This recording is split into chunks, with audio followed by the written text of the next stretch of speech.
untuk Bapak Ibu yang nanti, mungkin sudah di-share juga ya, Bu, ya, untuk jadwal pesertanya. Nah, di sini, Sudah di-share. mulai dari hari Senin sampai Kamis, di sini untuk tes sesi pagi mulai dari jam 8 sampai 12.30 dan tes sesi siang mulai dari jam 13 sampai 17.30.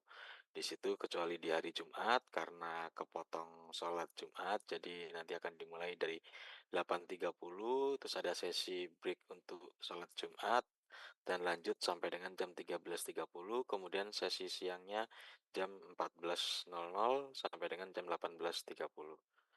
Nah, di sini dipastikan diharapkan peserta hadir 1 jam sebelum pelaksanaan supaya nanti bisa tepat waktu, jadi pengerjaannya juga eee, tepat sekitar 4 sampai setengah jam dan tidak akan mengganggu kegiatan di sesi siangnya karena pelaksanaan di pekan depan ini ada 2 sesi. Nah, berikut adalah contoh gambaran dari kegiatan CACT di pusat, itu juga hampir sama juga nanti ada kegiatan di BP Batam dimulai nomor 1. Di sini nanti peserta akan registrasi ulang yang nanti akan dilakukan oleh panitia dari Kementerian Agama. Di situ mulai mungkin mengisi daftar hadir, kemudian ada pembagian kartu peserta jika belum didistribusikan, dan proses check-in melalui aplikasi dari kami. Kemudian setelah itu nanti peserta akan diarahkan ke loker untuk menyimpan barang-barang, mungkin ada tas atau laptop atau handphone bisa ditaruh di loker terlebih dahulu, kemudian nanti akan diarahkan ke ruang tunggu peserta. Pada ruang tunggu peserta nanti Bapak Ibu dapat melihat untuk video petunjuk teknisnya juga yang nanti juga akan saya sampaikan dan juga akan disampaikan kembali di ruangan. Jadi sambil menunggu Bapak Ibu bisa melihat, memperhatikan video instruksi. Nah, ketika sudah waktunya Eee, untuk pemanggilan peserta, jadi nanti akan diarahkan oleh panitia juga, nanti Bapak Ibu dari ruang tunggu akan diarahkan ke ruangan ujian. Kemudian di gambar nomor 4 di sini adalah, situasi di mana Bapak Ibu duduk di depan komputer yang sudah disediakan dan nanti akan tertampil beberapa beberapa menu yang nanti akan juga dijelaskan oleh instruktur tes. Kemudian saya lanjutkan di petunjuk penggunaan aplikasi. Jadi yang seperti yang tampil pada gambar nomor 4 tadi, Bapak Ibu nanti tertampil pada layar itu halaman login.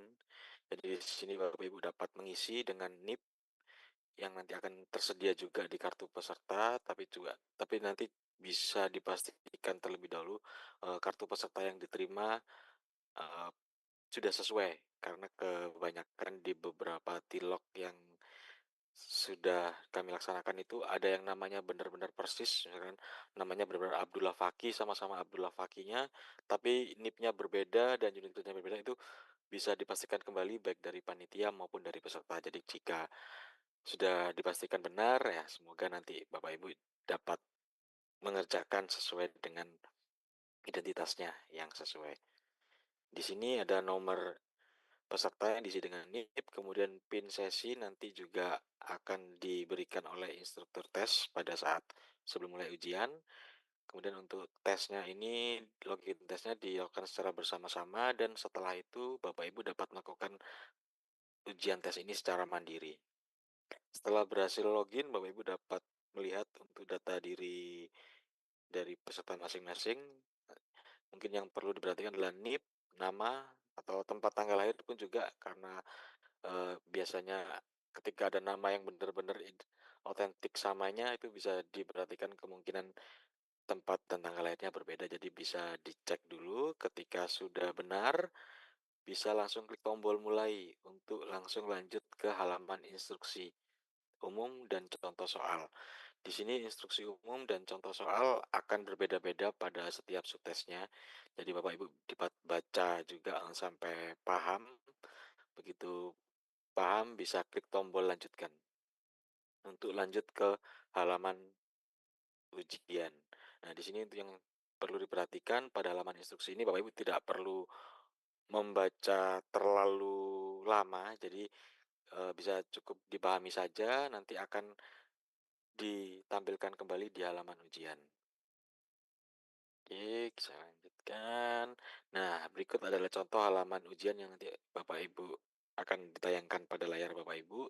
Di sebelah kiri terdapat halaman instruksi yang tadi juga sudah ditampilkan di sebelumnya, akan ditampilkan lagi di sebelah kiri layar, kemudian di tengah layar itu ada tampilan soal, kemudian beserta dengan pilihan jawabannya, Bapak Ibu dapat membaca dengan seksama, kemudian memilih jawabannya, dan selanjutnya klik simpan lanjutkan. Di sini ketika Bapak Ibu klik simpan lanjutkan nanti akan beralih ke nomor selanjutnya dengan ditandai kotaknya berwarna hijau. Kemudian jika dirasa sukar atau sulit sambil memanajemen waktu dari setiap suksesnya, Bapak Ibu bisa klik tombol lewatkan untuk beralih ke soal selanjutnya. Kemudian di sebelah kanan ada tombol navigasi, yaitu yang seperti tadi saya coba jelaskan juga, ada kotak berwarna hijau dan berwarna merah dan sejumlah soal-soal yang nanti akan Bapak Ibu kerjakan.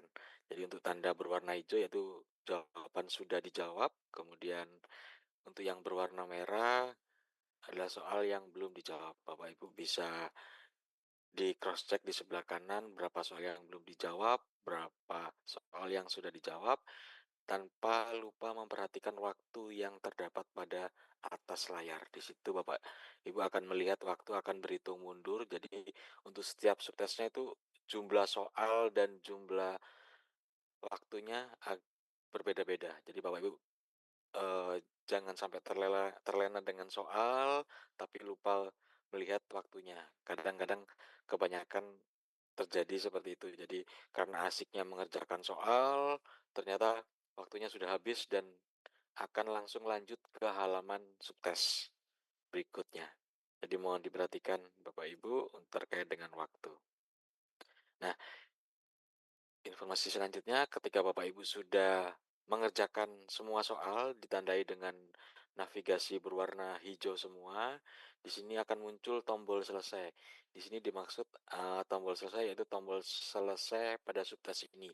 Bapak Ibu nanti akan berlanjut ke subtes berikutnya tanpa harus menunggu waktu habis. Namun juga Bapak Ibu jika masih merasa kurang yakin dengan jawabannya, Bapak Ibu bisa cek-cek lagi soal-soalnya pada subtes itu aja.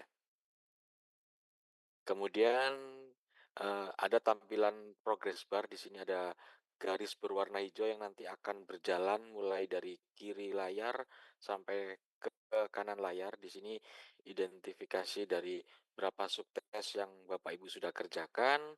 Ini di tampilan tertampil 5 subtes, subtes kelima dari 22 subtes. Jadi nanti Bapak Ibu akan mengerjakan sekitar 20 atau 21 subtes sesuai dengan level jabatan dengan soal sejumlah 435 atau 36. Baik, setelah semuanya progress bar-nya berlalu sampai di akhir di sebelah kanan layar, nanti akan tertampil akhir dari pengerjaan tes, yaitu ujian selesai. Di sini Bapak Ibu dapat melihat setiap nilai dari subtes dari tes masing-masing.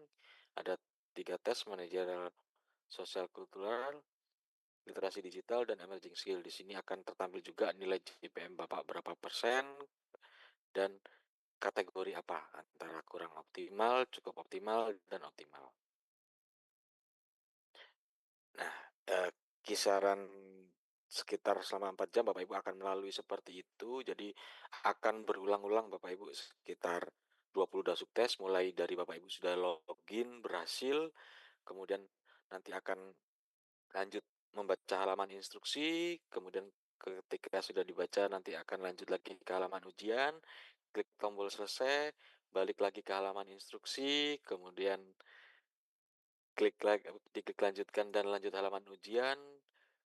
Ketika selesai juga nanti akan langsung muncul halaman instruksi lagi dan halaman ujian lagi sampai dengan nanti muncul halaman ujian selesai. Nah, pada saat Bapak Ibu, kan ini sekitar pengerjaannya sekitar 4 sampai setengah jam ya. Bapak Ibu pasti akan tanya-tanya. Ini kami boleh istirahat ke belakang, terus istirahat sholat, ke toilet ataupun menikmati snack yang dibagikan panitia itu. Ya, kapan kami ini waktunya panjang, sekitar 4 sampai 4,5 jam. Nah, untuk Bapak Ibu ketika melakukan break, rehat sebentar karena 4,5 jam juga waktu yang lama untuk menatap monitor komputer layar, juga kemampuan dari, ketahanan peserta juga masing-masing, kadang ada yang tahan 30 menit, kadang ada yang tahan 40 menit. Nah, itu Bapak Ibu untuk rehat-rehat tersebut Bapak Ibu dapat melakukannya pada saat Bapak Ibu muncul di halaman instruksi. Jadi dipastikan dulu Bapak Ibu berada di halaman instruksi, Bapak Ibu dapat rehat sebentar untuk ujiannya. Cuman juga, rehatnya juga, eee, dimohon untuk tidak terlalu lama juga karena mengingat waktunya 4,5 jam, jadi Bapak Ibu dapat mengoptimalkan pengerjaan dan rehatnya sekitar 4,5 jam tersebut, supaya tidak mengganggu di kegiatan sesi berikutnya. Baik, selain itu Bapak Ibu seperti yang disampaikan tadi Pak Parlan, eee, ketika Bapak Ibu nanti melihat hasilnya di monitor, Bapak Ibu bisa catat di kartu peserta, mungkin Mahasiswa dapat kategori apa, literasi digitalnya kategori apa. Nah, untuk besok paginya Bapak Ibu juga dapat melihatnya di aplikasi My ASN. Di sini Bapak Ibu bisa mengunduhnya juga di aplikasi di Google Play Store ataupun App Store. Nanti Bapak bisa login dan akan melihat hasilnya di situ secara detail, mulai dari Mansosku, literasi digital, dan emerging skill di setiap subtesnya masing-masing. Selain itu juga nanti akan dibagikan oleh panitia terkait dengan sertifikat dan laporan individunya. Baik, sekian terima kasih untuk paparan teknis dari saya kembalikan ke Bu Rika. Terima kasih Bapak Ibu.